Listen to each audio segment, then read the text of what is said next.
Hello, ഇന്ന് ഞാൻ ഒരു മീൻകറിയുടെ റെസിപ്പി ആയിട്ടാണ് വന്നിട്ടുള്ളത്. നല്ല ടേസ്റ്റാണ്. ഞാൻ എപ്പോഴും ടേസ്റ്റ് എന്ന് നിങ്ങൾ തന്നെ വിചാരിക്കും ഞാൻ സ്വന്തമായിട്ട് ഉണ്ടാക്കിയിട്ട് ടേസ്റ്റ് എന്ന് പറയുന്നത്. പക്ഷെ അങ്ങനെയല്ല, നല്ല ടേസ്റ്റായിരുന്നു ഈ മീൻകറി വെച്ച് കഴിഞ്ഞപ്പോഴേക്കും. അതിനായിട്ട് ഞാനൊരു ചട്ടി അടുപ്പത്ത് വെച്ചിട്ടുണ്ട്. കുറച്ച് ഓയിൽ ഒഴിച്ചു കൊടുത്തു. എന്നിട്ട് കുറച്ച് ഉലുവ ഇട്ട് കൊടുക്കാം. നമ്മളെപ്പോഴും വെളിച്ചെണ്ണയാണ് മീൻകറിക്ക് ഇങ്ങനെ ചേർക്കേണ്ടത്. അതും ചട്ടിയിൽ തന്നെ നമ്മൾ കറി വയ്ക്കുന്നതാണ് കുറച്ചുകൂടി ടേസ്റ്റ് കിട്ടുന്നത്. അപ്പം ഉലുവ നന്നായിട്ട് മൂത്ത് വരണം.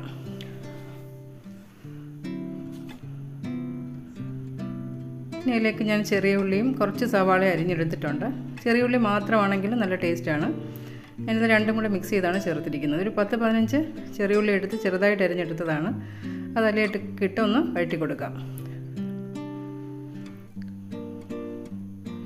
മീൻ കറിക്ക് ചെറിയ ഉള്ളി ചേർത്താലാണ് നല്ല ടേസ്റ്റ് കിട്ടുന്നത്. കരിഞ്ഞു പോകാതെ വേണം നമ്മളതൊക്കെ ചെയ്യാനായിട്ട്.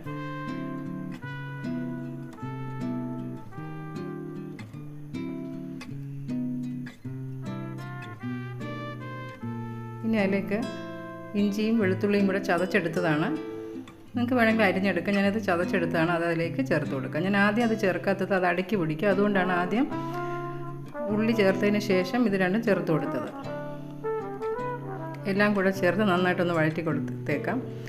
ഇനി ഞാൻ 2 ടൊമാറ്റോ എടുത്തിട്ടുണ്ട്. ഇത് നമുക്കൊന്ന് വേവിച്ചെടുക്കണം. നമ്മൾ വേവിച്ചാണ് ഇതിലോട്ട് ചേർക്കുന്നത്. ഇനി ബാക്കിയുള്ള സവാളയും കൂടെ അതിലേക്ക് ഇട്ട് കൊടുക്കും. ഒരു വലിയ സവാളയാണ് ഞാൻ എടുത്തിരിക്കുന്നത്. സവാള വേണ്ടാത്തവർക്ക് ചെറിയ ഉള്ളി മാത്രം ചേർത്ത് ചെയ്യാം. സവാള മാത്രം ചെയ്യാം. ഏത് വേണമെങ്കിലും ജ്യൂസ്. പക്ഷേ ചെറിയ ഉള്ളിയും സവാളയും കൂടെ ചേർക്കുമ്പോൾ ടേസ്റ്റ് ഉണ്ടായിരുന്നു.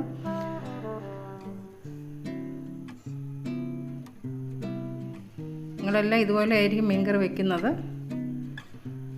എന്നാലും ഞാൻ ഉണ്ടാക്കിയപ്പോൾ നിങ്ങളായിട്ടൊന്ന് ഷെയർ ചെയ്യാമെന്ന് വിചാരിച്ചു.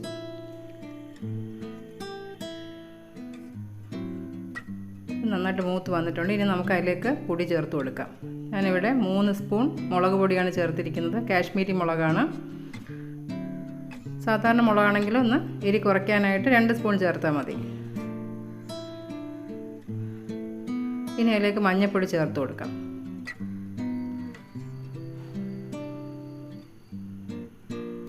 എല്ലാം കൂട്ടിയിട്ട് നന്നായിട്ട് നമുക്കൊന്ന് ഇളക്കിയെടുക്കാം. കരിഞ്ഞു പോകാതെ വേണം അത് ഇളക്കിയെടുക്കാനായിട്ട്.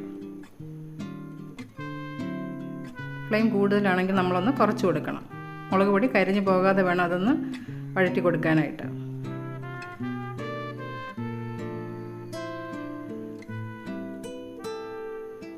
അതിൽ മല്ലിപ്പൊടി ഒന്നും ചേർക്കുന്നില്ല. മല്ലിപ്പൊടി ചേർക്കേണ്ട ആവശ്യമില്ല.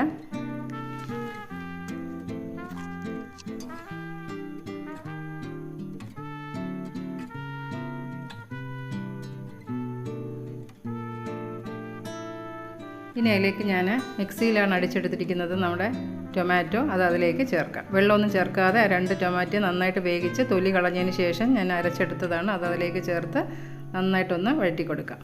അതിൻ്റെ പച്ച മണം മാറുന്നത് വരെ നമുക്ക് വഴറ്റി കൊടുക്കണം.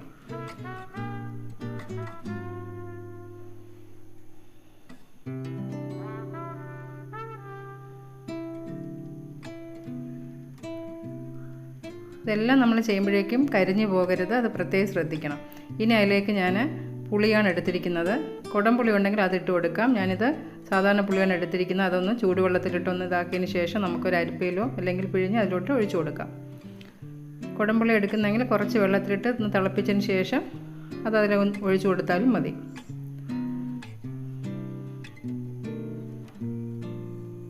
നന്നായിട്ട് നമുക്കൊന്ന് വഴറ്റി കൊടുക്കാം. പിന്നെ ഇതിലേക്ക് നമുക്ക് വെള്ളം ഒഴിച്ചു കൊടുക്കാം. ഞാനിവിടെ 1.5 കപ്പ് വെള്ളമാണ് ഒഴിച്ചിരിക്കുന്നത്. മീൻ വേകാൻ ആവശ്യമുള്ള വെള്ളം വേണമല്ലോ. അതുകൊണ്ടാണ് ഞാൻ 1.5 കപ്പ് ചേർത്തത്.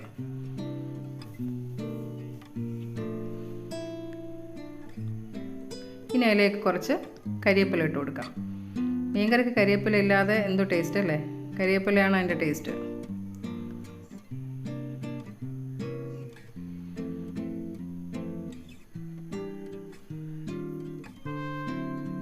ഇനി ആവശ്യത്തിന് ഉപ്പ് കൂടെ ചേർത്ത് കൊടുക്കാം. ഞാൻ ഇതുവരെ ഉപ്പ് ചേർത്തിട്ടില്ലായിരുന്നു. ഇപ്പം നമ്മൾ ചേർത്താൽ മതി. നമുക്ക് ആവശ്യത്തിനുള്ള ഉപ്പ് ഇട്ട് കൊടുക്കാം.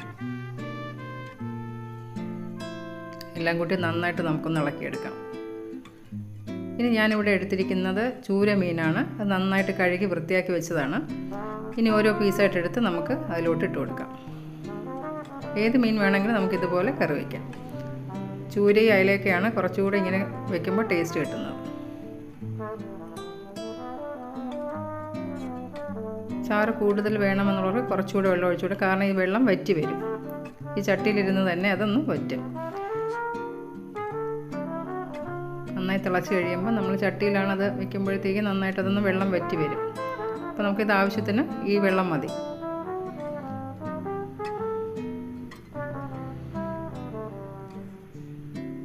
ഇനി നമുക്ക് കുറച്ചുകൂടെ കരിവേപ്പില ഇട്ട് കൊടുക്കാം. കരിവേപ്പില എൻ്റെ വീക്ക്നെസ്സാണ്.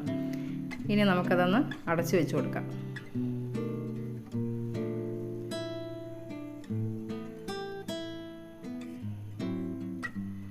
ഇനി അടച്ച് വെച്ച് നമുക്ക് ചെറിയ തീയിലിട്ട് ഒന്ന് വേവിച്ചെടുക്കണം. നന്നായി തിളച്ച് വന്നിട്ടുണ്ട്. ഒരുപാട് ഫ്ലെയിം കൂട്ടി വെക്കരുത്. ഫ്ലെയിം കുറച്ച് വേണം നമ്മൾ മീൻകറി എപ്പോഴും കറി വയ്ക്കാനായിട്ട്. ഇത് വെള്ളം കൂടിപ്പോയിട്ടൊന്നുമില്ല, അത് ഇരുന്ന് നന്നായിട്ടൊന്ന് വറ്റി വരും. ഇനി നമുക്ക് അതിൽ കുറച്ച് ഓയിൽ ഒഴിച്ച് കൊടുത്തിട്ടുണ്ടായിരുന്നു. ഞാൻ 1 സ്പൂൺ ഓയിൽ ഒഴിച്ചാൽ മതി. ഇനി അടച്ച് വെച്ച് നമ്മുടെ മീൻകറി റെഡി ആയിട്ടുണ്ട്. ഇത് നിങ്ങൾക്ക് കപ്പയുടെ കൂടെയോ ചോറിൻ്റെ കൂടെയോ ഏതിൻ്റെ കൂടെ വേണമെങ്കിലും കഴിക്കാൻ പറ്റിയൊരു കറിയാണ്. എല്ലാവരും ഒന്ന് ട്രൈ ചെയ്ത് നോക്കണം. ഇത് നിങ്ങൾ ഉണ്ടാക്കി നോക്കിയിട്ട് കമൻറ്റ് ചെയ്യണേ. Thank you.